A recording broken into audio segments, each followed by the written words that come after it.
Olá, meus irmãos, meus amigos. Agora estou falando dos grandes feitos dos servos de Deus e quero mencionar alguns deles. Começamos por Neemias. Neemias tem uma vasta história e eu aprendi muito com Neemias. Deus nos deu a graça de construirmos um templo, começando do zero, começando dos buracos, cavando aqui as sapatas e chegamos onde chegamos até hoje. Estamos no ano 2025, iniciando o ano. Ainda não terminamos o prédio ao lado. Estruturalmente já. A estrutura já está pronta, mas ainda falta acabamentos. Acabamentos ainda tem muita coisa a fazer. Esperamos em Deus aí no tempo certo. Mas aprendi muito com Neemias. A palavra de Deus me ajudou muito, né, na construção e me desafiou. Então eu quero começar com esses desafios de Neemias para desafiar outros líderes, pastores, missionários e também irmãos em Cristo. Ontem nós lemos o verso 1, 2 e 3, hoje eu quero ler o verso de número 4. Vamos ver. E sucedeu que, ouvindo eu estas palavras, assentei-me e chorei e lamentei por alguns dias, e estive jejuando e orando perante o Deus dos céus. Diante de situações difíceis, situações complicadas para se resolver, Deus aguarda as nossas decisões. Então, cabe a cada um. E nós somos humanos, tomamos decisões diferentes, mas Deus ele honra.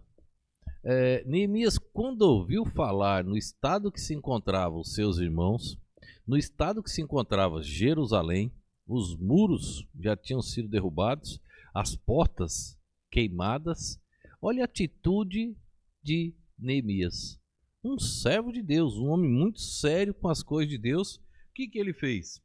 E sucedeu que, ouvindo estas palavras, quando ele ouviu o que estava acontecendo, em que estado se encontrava os seus irmãos, olha o que ele fez.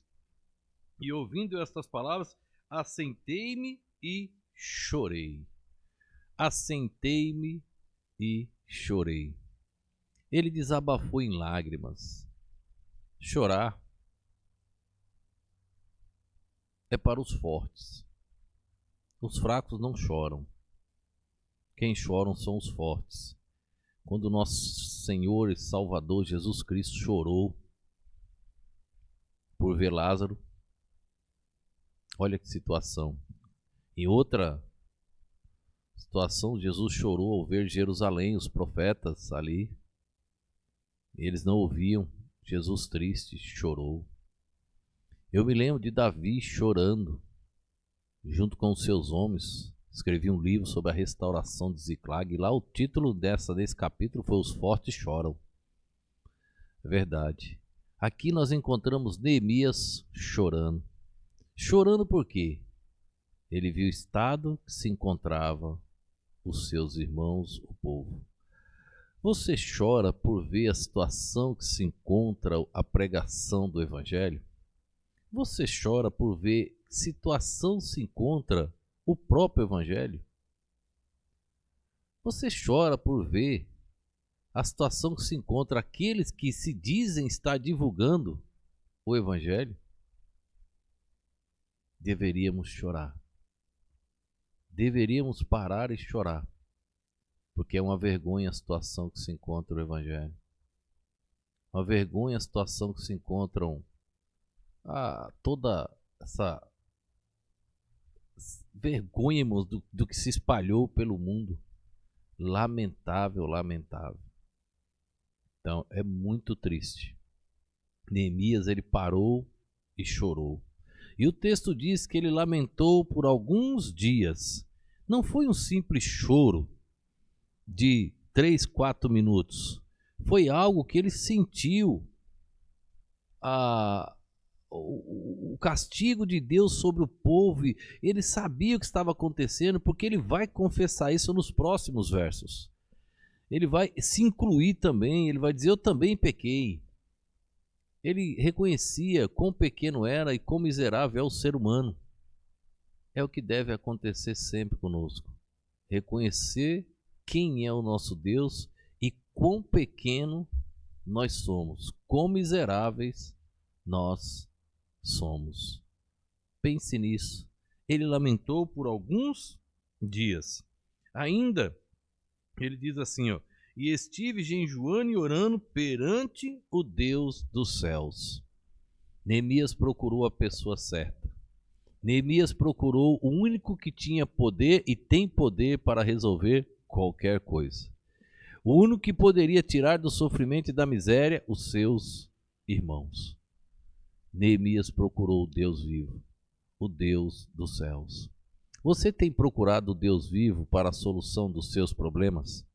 Você tem procurado o Deus dos céus para resolver aquilo que nós mesmos causamos? Procure. Procurando o Deus do céu, você verá solução para a sua vida, para os seus problemas. Se você ainda não encontrou o Filho do Deus vivo, Jesus Cristo, faça esse encontro com Ele. Confessa que é pecador, entrega a sua alma a Ele e você verá as bênçãos que Deus tem para você. Que Deus assim nos abençoe, que Deus nos ajude, que nós possamos fazer como Neemias, chorar diante do quadro da atualidade que nós estamos enxergando as coisas no arraial evangélico. Que Deus nos abençoe. Vamos orar. Obrigado, Senhor, por este dia, mas ajuda-nos, ó Deus, a sentir a Tua perfeita palavra, ó Deus, enquanto ela nos incomoda. Ajuda-nos, ó Deus, a saber que precisamos chorar mais. Chorar, Deus, pelas nossas falhas, pelos erros do povo, ó Deus, pela situação que se encontra, ó Pai, o Evangelho, como o diabo conseguiu distorcer. Ajuda-nos, ó Deus, nunca nos conformarmos, mas lamentarmos sim da situação que tudo se encontra. Assim eu te peço, te agradeço, no nome e no poder do nosso Senhor e Salvador Jesus Cristo. Amém.